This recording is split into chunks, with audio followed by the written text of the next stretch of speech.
बीरेन जी, आज संजय सिंह को रिहाई का आदेश सुप्रीम कोर्ट से हो गया, इसका क्या इम्पैक्ट पड़ा और लीगल प्रोसेस क्या रहा?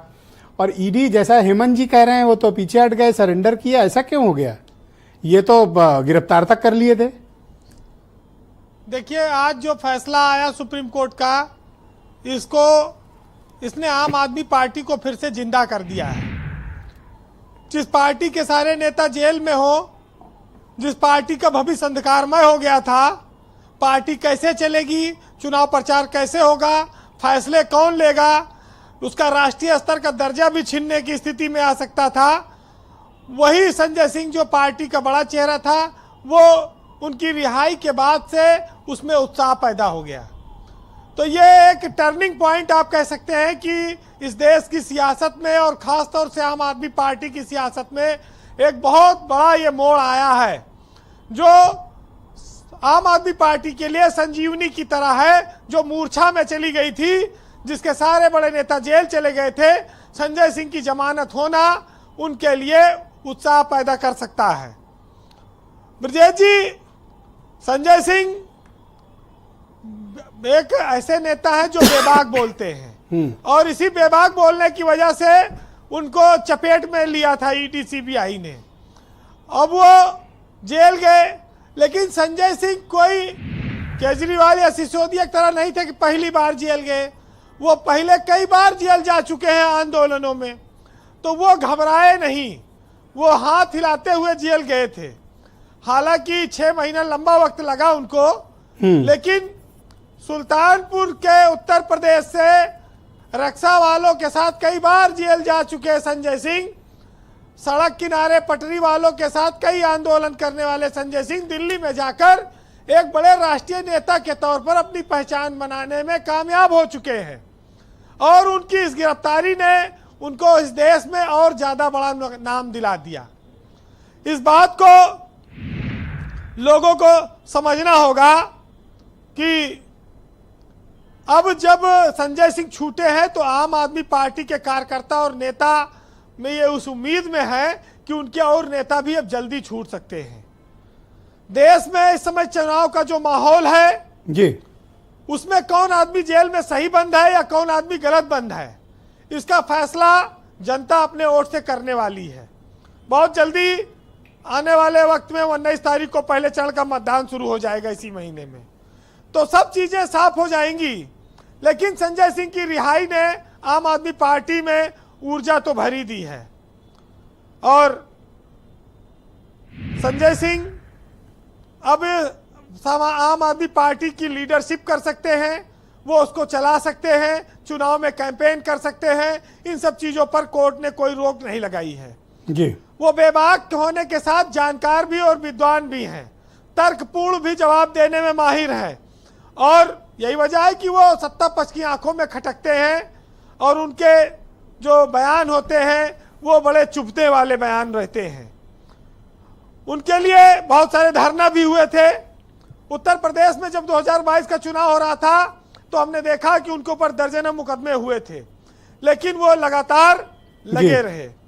तो जो आदमी सड़क से जमीन से उठकर गया था दिल्ली में, वो 2-2 बार इस देश के उच्च सदन में पहुंच चुका है, और आज वो जेल से बाहर आ गए हैं। केजरीवाल के लिए वो भले जेल में रहे, लेकिन उनकी पार्टी के लिए एक बहुत बड़ी जीत है ये आज। ब्रजेश जी, हमारे यहाँ कहा गया है कि कीमत चाहे जितनी बड़ी हो, अगर आदमी बिक गया तो उसकी औकात 2 कौड़ी की भी नहीं रहती। तो जो लोग सार्वजनिक जीवन में बिकते नहीं हैं, वो बड़ी ऊंची छवि हासिल करते हैं, और इस देश में ऐसे तमाम उदाहरण मौजूद हैं। तो आज जो जी लोगों ने कहा कि हमको खरीदने की, हमको तोड़ने की कोशिश हो रही है, वो टिके रहे तो वक्त उनके साथ भी इंसाफ करेगा। अपने पार्टी के प्रति निष्ठा रखकर या अपने पार्टी के लिए जो लोग कुर्बानियां देते हैं, बाद में उनको बड़े बड़े ओहदे भी मिलते रहे हैं। वैसे इस देश में तमाम अतीत इस बात का गवाह है कि पानी से नहाने वाला सिर्फ लिबास बदल सकता है, पसीने से नहाने वालों ने इतिहास बदला है। तो संघर्ष तो है ही है, हर चीज में कोई चीज ऐसे थोड़ी मिल जाती है, लेकिन बात तब आके ठहरती है जी। कि लोग कहते हैं संजय सिंह या फलाने तुम संघर्ष करो, हम तुम्हारे साथ हैं। अगर वो हमारे साथ होते संघर्ष कितनी नौबतें ना आती। ये नारा एकदम झूठा है ना। ये तो जो पकड़ा जाता है, ये जो फंसता है उसके लिए यही प्रचलित नारा है। होता है। अब पीछे लोग भाग जाते हैं। हाँ, लेकिन जब आप पीछे मुड़कर देखेंगे तो कोई नहीं आता।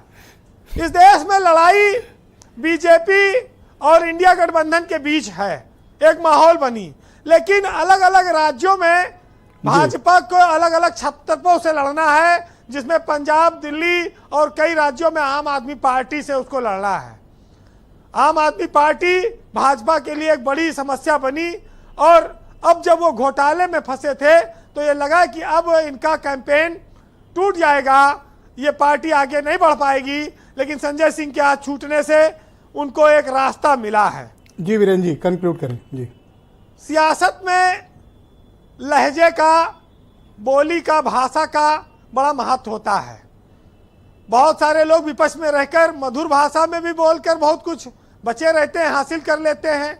संजय सिंह कड़वा बोलते हैं, बेबाक जिसको लोग कहते हैं, और इसी वजह से वो किरकिरी भी बने। तो सुनिएगा कि लहजा बदलने का, मधुर बोलने का क्या क्या फायदा होता है।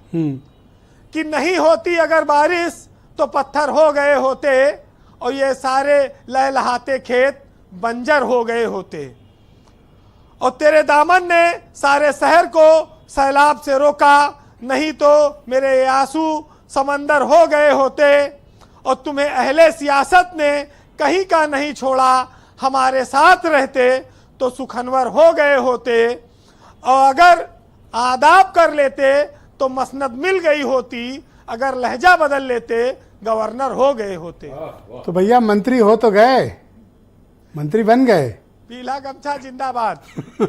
थैंक यू वीरेंद्र जी, धन्यवाद, बहुत बहुत शुक्रिया। वीरेंद्र जी हमारे साथ मौजूद